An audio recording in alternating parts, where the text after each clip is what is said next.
Tiffin తింటావా? తీసుకురానా? తర్వాత తింటాలేమ్మా.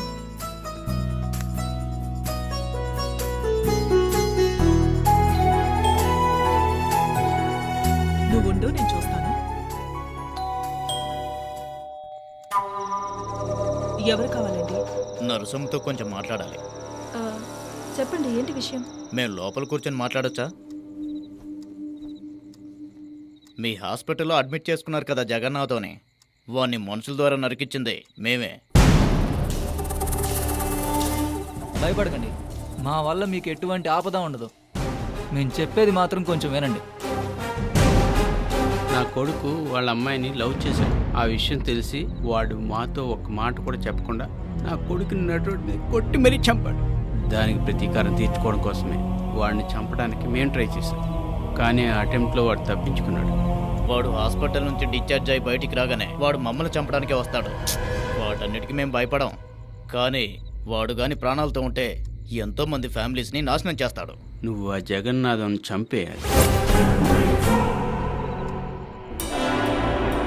అతనికి పెట్టిన ఆక్సిజన్ ట్యూబ్ని 5 నిమిషాలు తీసి పక్కన పెట్టండి. వాడు చచ్చిపోతాడు. ఆ తర్వాత ఆ ట్యూబ్ని యథావిధిగా పెట్టేయండి. ఇలా చేస్తే ఎవరికి ఏ డౌట్ రాదు కూడా. ఈ పని గాని మీరు చేశారంటే మీకు ఎంత డబ్బు కావాలన్నా ఇస్తాం. ముందు లేవండి సార్. పైకి లేవమని చెప్తున్నాను కదా. దయచేసి మీరు బయటకు వెళ్ళిపోండి, నా వల్ల కాదు. వాడు భూమి మీద బతికుండకూడదమ్మా. వాడిని చంపినా కానీ అది అసలు పాపం కాదు. ఈ అవకాశం గాని వదిలేశారంటే ఇటువంటి సందర్భం మళ్ళీ రాదు. వాడు అసలు మనిషే కాదు, మృగం. ఏమండి, ఒకసారి చెప్తే మీకెవరికి అర్థం కాదా? మగతోడు లేని ఇల్లు. మీరు ఇంకా ఇక్కడే ఉంటే నేను మా అమ్మ ఇబ్బంది పడాల్సి ఉంటుంది. మీరు చెప్పింది చేయడం నా వల్ల కాదు. దయచేసి మీరు ఇక్కడ నుంచి వెళ్ళిపోండి. అలా కాకుండా ఇంకా ఇక్కడే ఉంటానంటే నేను పోలీసులకు ఫోన్ చేస్తాను. వెళ్ళమని చెప్తున్నాను కదా.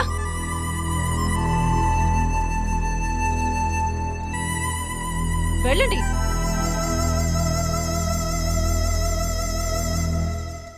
అమ్మా, తలుపు మూసేయ్.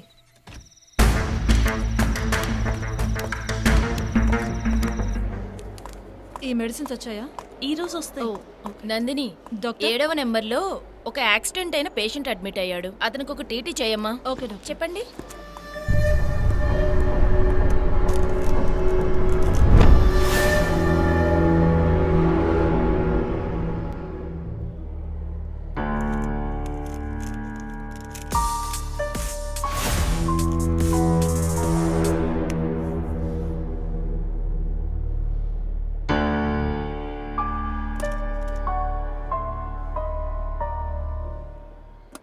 ఏయ్, నేను ఇక్కడికి వచ్చినట్టు బయట ఎవరికైనా చెప్పావో అంతే. ఓ